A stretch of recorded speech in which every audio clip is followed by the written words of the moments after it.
রেমালের দাপট কেমন হবে? রবিবার সকাল থেকেই আশঙ্কার প্রহর গুনছিল বাংলা। বেলা গড়িয়ে সন্ধে নামতেই সুন্দরবন লাগোয়া উত্তর ও দক্ষিণ 24 পরগনার বিভিন্ন প্রান্তে শুরু হয় ঝোড়ো হাওয়া। যদিও রাতের দিকেই রেমাল আছড়ে পড়ার পূর্বাভাস ছিল আলিপুর আবহাওয়া দপ্তরে, সেই মতোই উপকূল অঞ্চলগুলিতে প্রভাব পড়ে ঘূর্ণিঝড়ের। হাওয়ার তীব্রতা কিন্তু আরও বাড়ছে। এই গোসাবা যে থানা ঘাট রয়েছে সেই ঘাটে কিন্তু এখন যে ঝোড়ো হাওয়া বইছে, সেই ঝোড়ো হাওয়ার যে গতিবেগ, সেই গতিবেগ কিন্তু 60 থেকে 70 কিলোমিটার।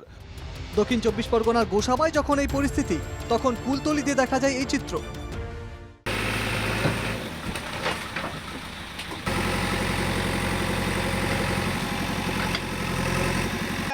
এর আগে আমফান বা এর আগে ইয়াস ঝড় যেমনটা দেখা গেছে, এই ঝড়ে কিন্তু প্রভাব এই কুলতলিতে ব্যাপক পড়েছে।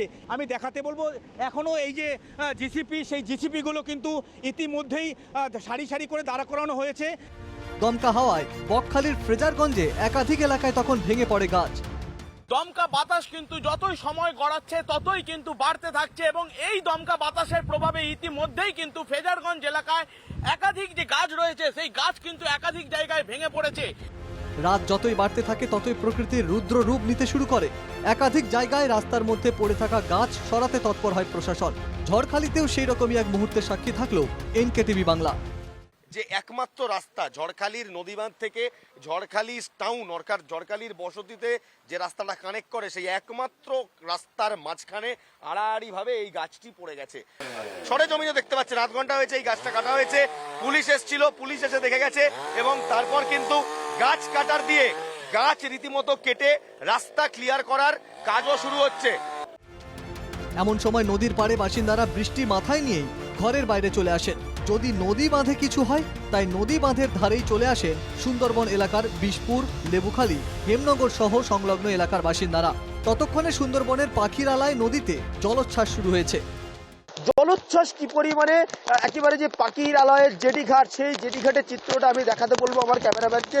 প্রচুর পরিমাণে জলোচ্ছ্বাস এবং এই যে জেটি ঘাটের যে সমস্ত জেটিগুলি থাকে, সেই জেটিগুলিকে ইতিমধ্যেই কিন্তু সরিয়ে নিয়ে যাওয়া হয়েছে। গঙ্গাসাগরের একাধিক উপকূলবর্তী এলাকা থেকে ফ্লাড সেন্টারে সরিয়ে আনা হয় নদী উপকূলবর্তী এলাকার বাসিন্দাদের। উপকূলবর্তী জেলাগুলির মধ্যে বিশেষ নজর ছিল পূর্ব মেদিনীপুরের দীঘার দিকেও। রেমালের দমকা হাওয়ায় বাড়তে থাকে দীঘার জলোচ্ছ্বাস। সামান্য কয়েকজন সংবাদকর্মী যারা রয়েছেন তারা ছাড়া এই মুহূর্তে কিন্তু ভ্যাকেন্ট করে দেওয়া হয়েছে সি বিচ। বারবার সেই মাইকিং চলেছে, প্রশাসনের তরফ থেকে সাবধানতা অবলম্বনের কথা বারবার বলা হচ্ছে। যারা অতি সক্রিয়তা দেখাচ্ছেন, যারা অতি উৎসাহিত হয়ে এই বিচে আসছেন, তাদেরকে সত্বর সেখান থেকে বের করে দেওয়া হচ্ছে।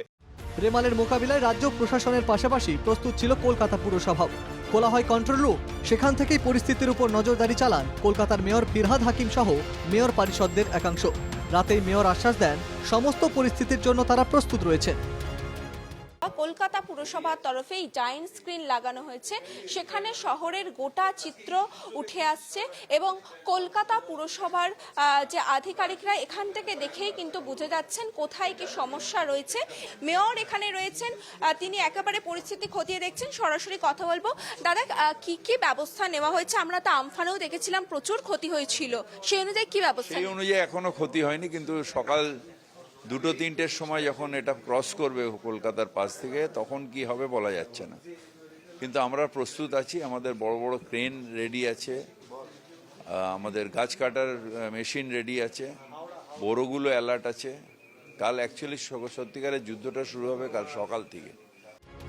রেমাল যখন ল্যান্ডফল করলো তখন রাজ্য জুড়ে বৃষ্টি শুরু হয়েছে। কলকাতাতেও ঝমঝমিয়ে বৃষ্টি নামে।